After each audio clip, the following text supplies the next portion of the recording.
Assalamualaikum warahmatullahi wabarakatuh. Selamat datang kawan-kawan semua di channel Riam Biru. Terima kasih banyak untuk kawan-kawan yang sudah berkenan hadir di channel ini. Dan pada kesempatan kali ini ada satu cerita datang dari Mbak Rina di Pekalongan. Mbak Rina ini menceritakan tentang satu pengalaman horor yang pernah dia alami saat lagi mengunjungi kakaknya. Kakaknya itu kuliah di Jogja dan dia itu ngekos. Jadi Mbak Rina tersebut itu ceritanya mau mengikuti seleksi ujian masuk gitu ya, perguruan tinggi.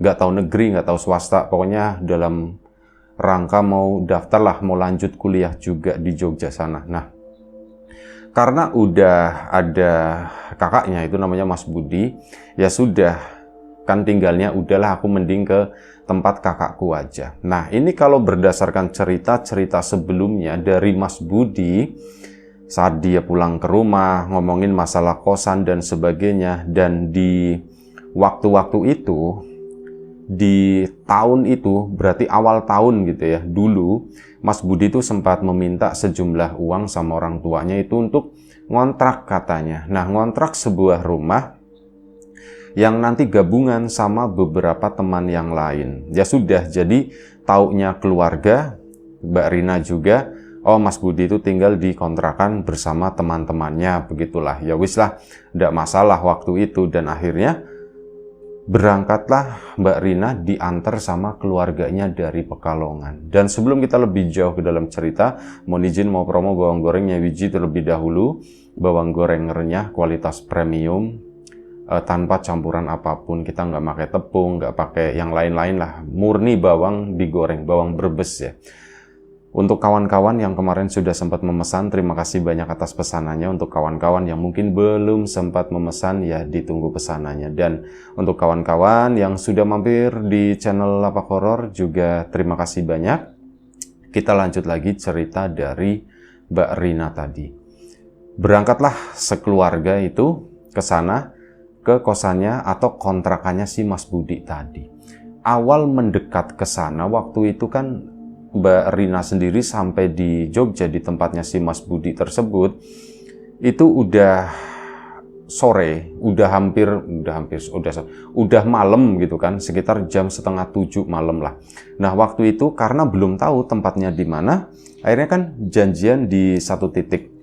Ketemulah di situ, dijemput sama Mas Budi. Akhirnya mobil keluarganya Mbak Rina pun ngikutin motornya Mas Budi ke sana, dan lingkungannya ya lingkungan yang lumayan cukup rame waktu itu ya, lumayan padat lah di perkampungan.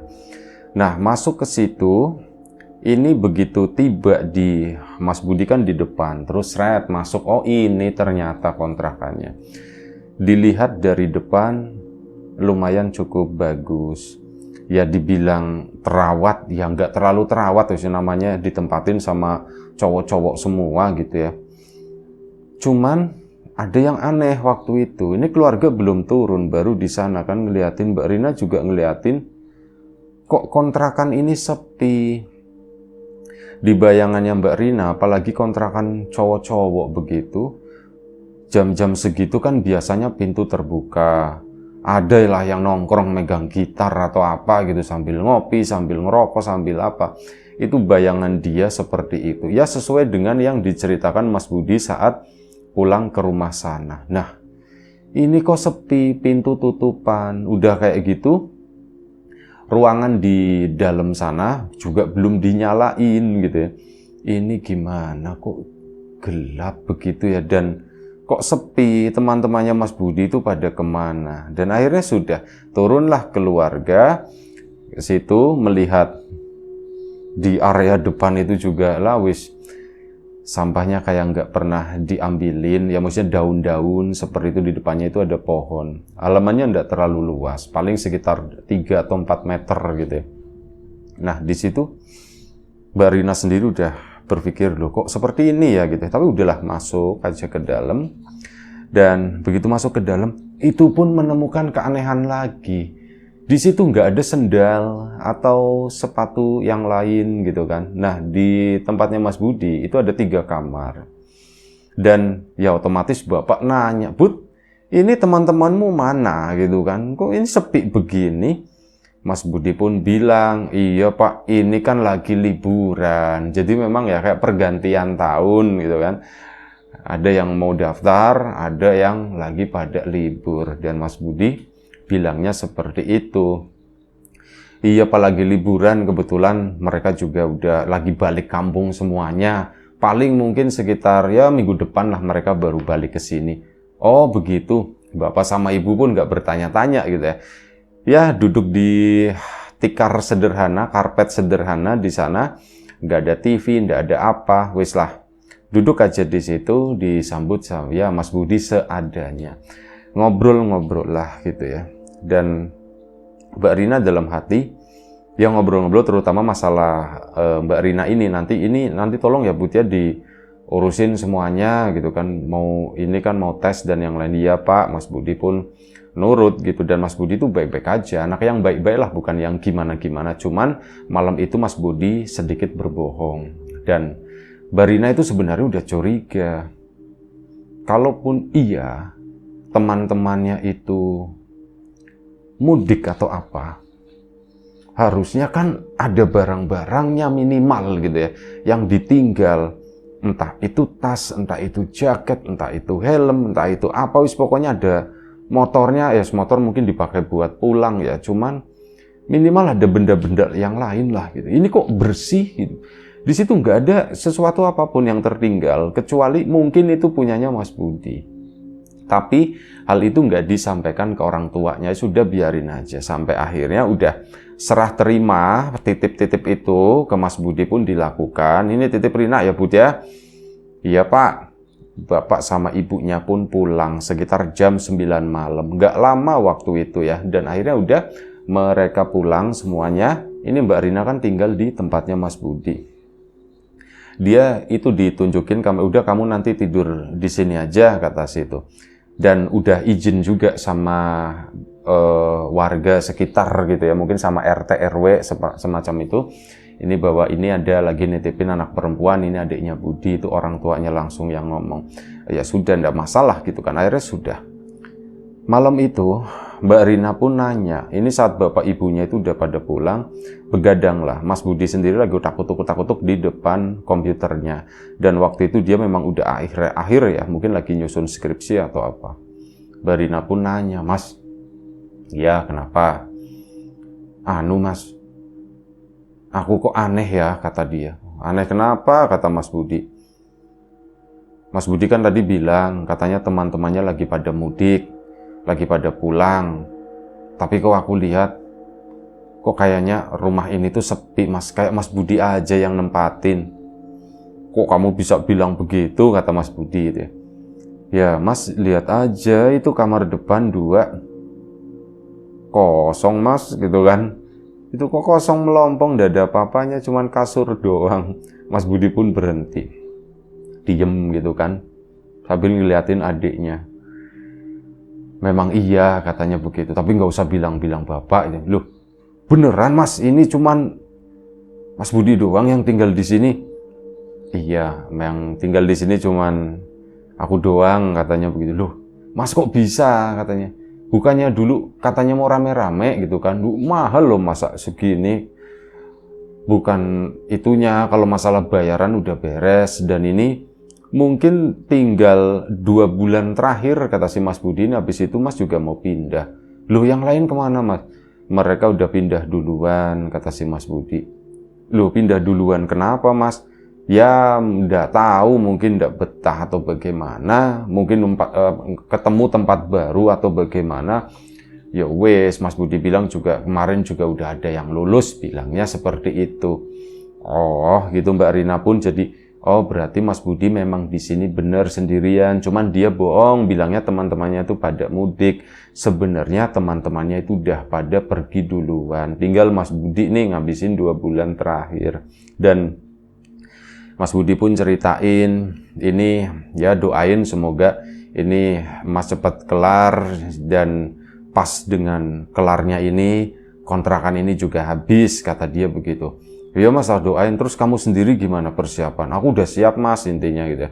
Aku udah belajar lah begini-begini itu. kamu ujiannya hari apa, jam berapa, dan yang lain ditanya, dijelaskan sampai mungkin sekitar jam 11 malam, Mbak Rina pun tertidur. Mas Budi masih keretak-ketuk ngerjain itu tadi. Sekitar jam 2 malam, Mbak Rina itu kebangun. Si Mas Budi sendiri itu tidur itu kan pakai karpet ya di kamar ya, itu ada komputer, pintu kamar tetap dibiarkan terbuka. Nah, dia tidur di depan komputer di situ. Di tengah-tengahnya itu ada barang-barangnya Mbak Rina, ada tas. Mbak Rina sendiri tidur di kasur lantai di situ di pojokan.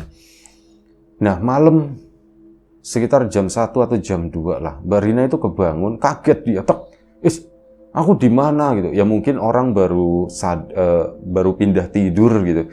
Begitu melek ngeliat langit-langit kok beda dengan yang di kamar sana. Dia baru, oh iya, aku lagi di Jogja ya. Ngelihat Mas Budi tidur di situ. Dia pun berusaha untuk merem lagi, coba merem gitu kan. Belum pulas waktu itu, belum tertidur.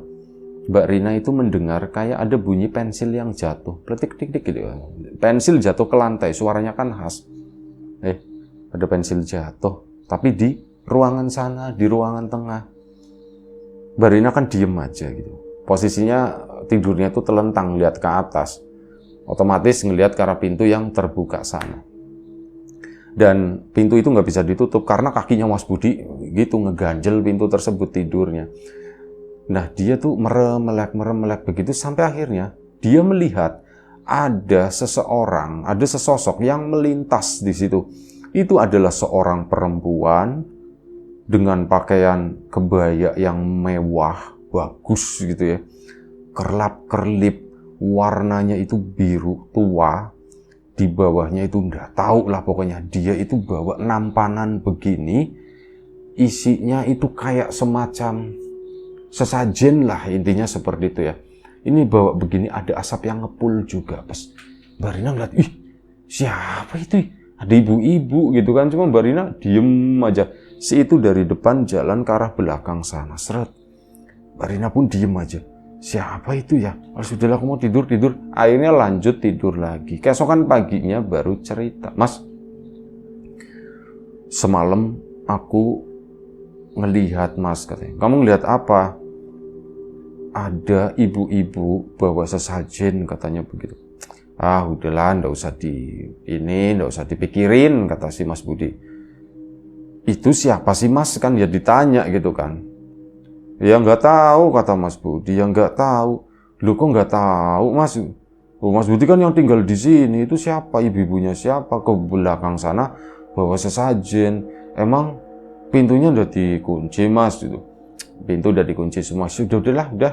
Mas Budinya itu kayak menghindar begitu aja. Dan dia memang waktu itu udah nggak ada kegiatan kuliah. Jadi ya full nemenin si Mbak Rina di sana. Agak siangan ngajakin muter-muter sebentar lah gitu, nyari makan siang dan sebagainya. Mbak Rina pulang pun belajar, Mas Budi ngerjain itu tadi, tugas akhirnya atau skripsi dan sebagainya. Malam pun tiba, ini berarti malam kedua ya. Nah, waktu itu Mas Budi ngajakin makan di luar, tapi memang agak sedikit terlambat, sekitar jam 7 mereka itu baru keluar. Makanlah di luar di sana sampai ketemu sama beberapa temannya Mas Budi, sempat nyapa-nyapa, dan akhirnya mereka pun pulang. Nah, pulang itu sekitar jam 9 malam. Mbak Rina sendiri belum ngantuk karena siangnya itu sempat tidur. Jadi dia memang belum ngantuk. Ya, ngobrol-ngobrol sama Mas Budi. Dia baca-baca sambil ngobrol seperti itu sampai tidur itu sekitar jam setengah 12 malam. Setengah 12 malam udah tiduran, Mas Budi masih sibuk di sana kertak-ketuk. Dan sekitar jam setengah 1 pagi, Mbak Rina udah tidur ya. Kemudian dia itu terbangun gara-gara telinga mungkin ngedenger ketak gitu kan. Dari keyboardnya Mas Budi, dia terbangun dan nengok ke arah kakaknya. Oh, kakakku masih ngerjain tugas, udahlah aku tidur lagi. Belum sempat tertidur, lagi-lagi dia mendengar ada suara pensil jatuh, pletik. Loh, kok suara pensil jatuh yang kemarin? Langsung kan putar badan begini ngeliat ke arah pintu, tapi pura-pura merem gitu. Apakah ada yang lewat lagi? Kali ini dari arah sebaliknya, sama perempuan kayak kebaya pengantin gitu, kebayanya tuh panjang, bawa sesajen. Dan kali ini Mbak Rina samar-samar itu ngelihat mukanya tuh putih banget, bukannya cantik tapi yang ada itu serem, kayak tebel banget, bedaknya bener-bener putih gitu ya. Alis matanya juga cuman kayak dipelirit begitu doang, satu garis. Jalan ke sana dengan mata yang agak sedikit melotot. Mas Budinya masih mikirin, liatin monitor. Si sosok ini lewat ke situ. Mas Budi nengok. Mbak Rina pun ya masih matanya dimerem-meremin begitu ya. Terus begitu udah lewat, nunggu dulu nih. Mas, dipanggil kan si Mas Budinya. Kamu belum tidur, kata Mas Budi. Mas, tadi siapa Mas? Tadi siapa? Nanya-nanya begitu kan. Kata Mas Budi, udahlah katanya, udah tidur malam, udah malam. Mas, enggak, aku penasaran itu. Jangan dibahas, nanti didatengin loh ke sini. Nah, begitu seperti itu, Mbak Rinanya, Mas, didatengin gimana gitu kan? Udah tidur aja kata si Mas. Udah tidur, itu udah malam.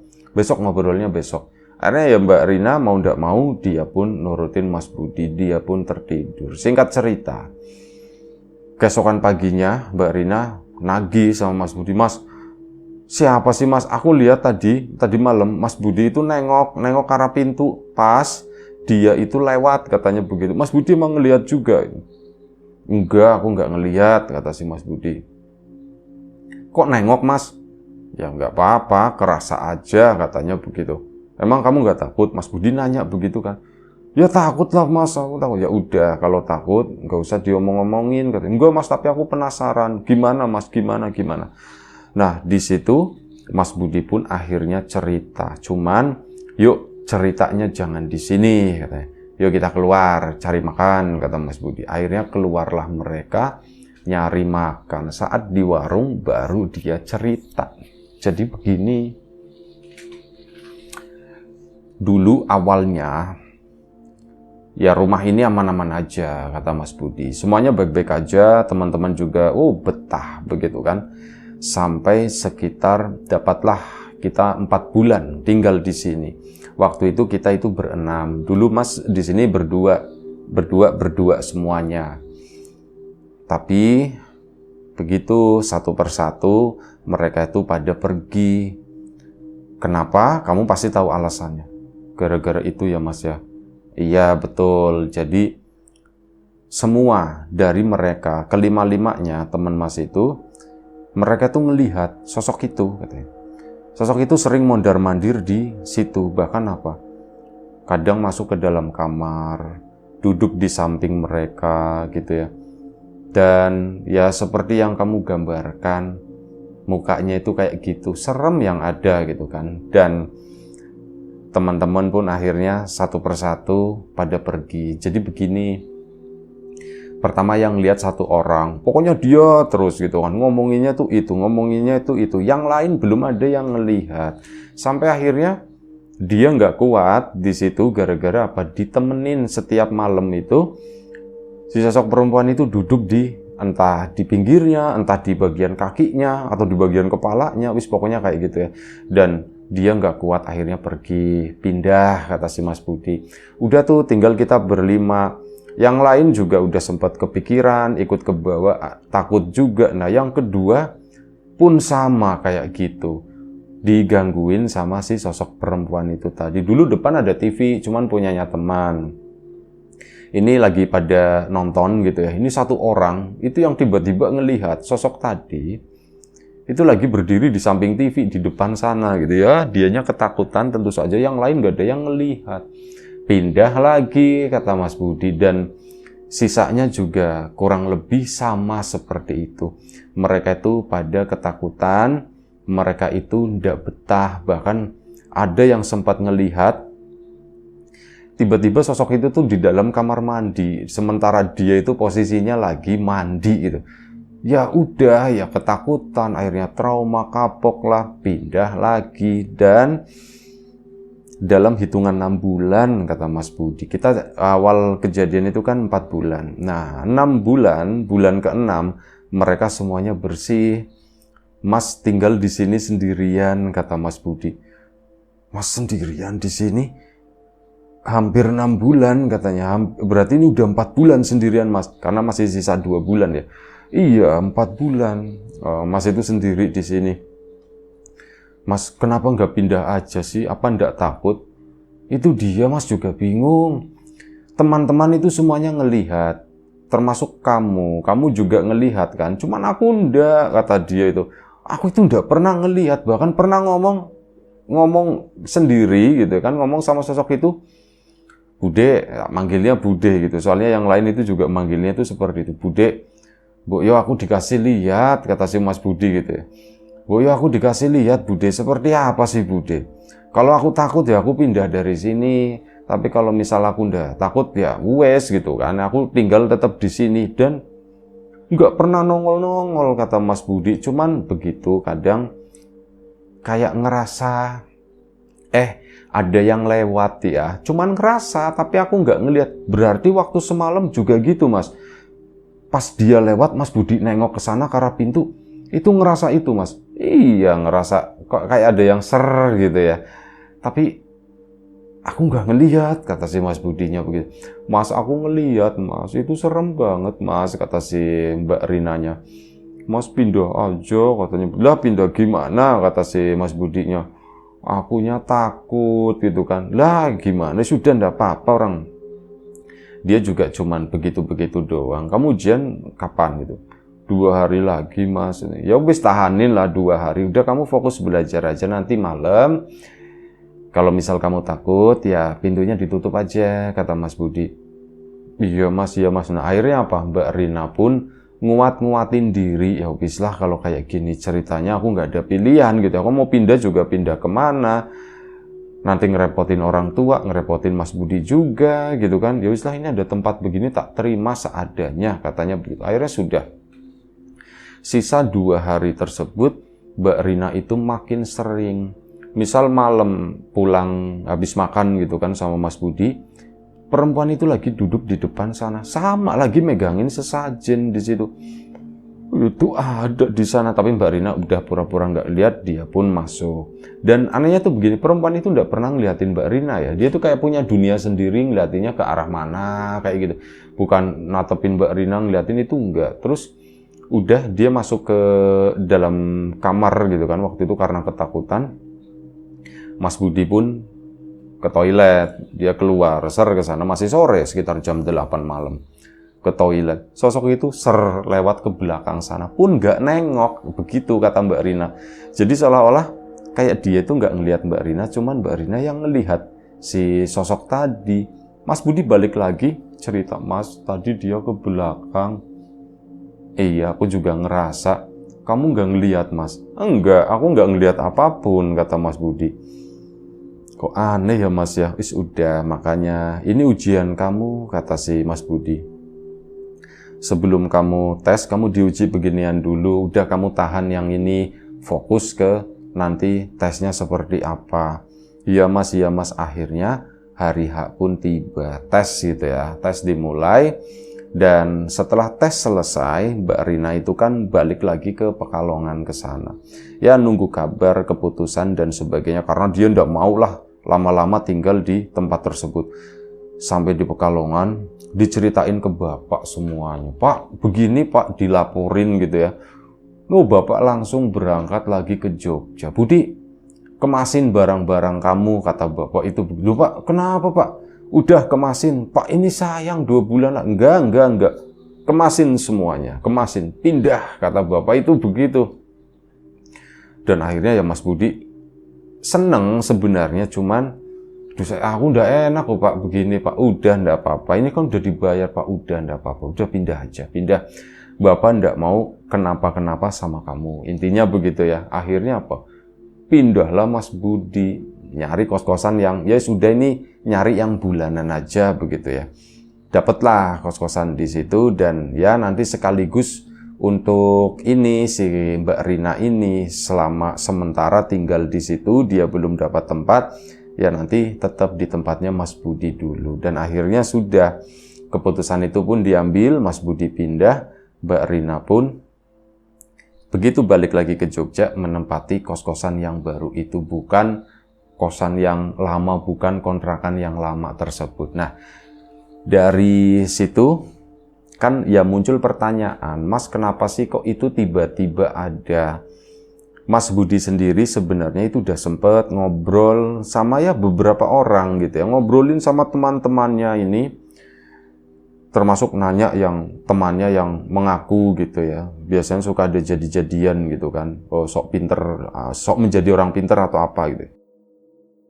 Ini temannya ditanyain gini, ya dia jawabannya lah, jawaban klise gitu, gimana sih. Terus coba nanya ke orang-orang di sekitar, warga sekitar, ya membuka dengan cerita gitu ya, tapi mereka juga nggak mendapat informasi apapun mengenai rumah tersebut. Rumah itu rumah yang normal, yang dibangun tidak ada konflik, tidak ada apa gitu ya, benar-benar rumah normal dulu yang memang ditempatin, cuma yang nempatin udah pindah, intinya seperti itu. Dan ya cerita Mbak Rina berakhir di situ. Sampai di sini aja ceritanya. Terima kasih Mbak Rina atas ceritanya, dan kawan-kawan semua di rumah juga terima kasih banyak atas support dan dukungannya apapun itu. Kawan-kawan subscriber, kawan-kawan membership, kawan-kawan yang udah kasih support dalam bentuk super thanks ke Riam Biru, terima kasih banyak. Kawan-kawan yang udah ngasih like, udah nge-share ke yang lainnya, kawan-kawan yang udah ninggalin komentar juga terima kasih banyak. Kawan-kawan yang sudah memesan bawang gorengnya Wiji, tentu saja tak lupa terima kasih banyak atas pesanannya. Yang belum sempat memesan, monggo ditunggu pesanannya. Yang sudah mampir di channel Lapak Horor juga tak lupa terima kasih banyak. Doa terbaik dari kami untuk kawan-kawan semua. Semoga selalu diberi kemudahan dalam hal apapun, termasuk kemudahan dalam hal rizki. Yang sakit segera diberi kesembuhan, yang sehat tetap dijaga kesehatannya. Baik, sampai jumpa di episode selanjutnya Riam Biru. Jaga kesehatan kawan-kawan semuanya. Assalamualaikum warahmatullahi wabarakatuh.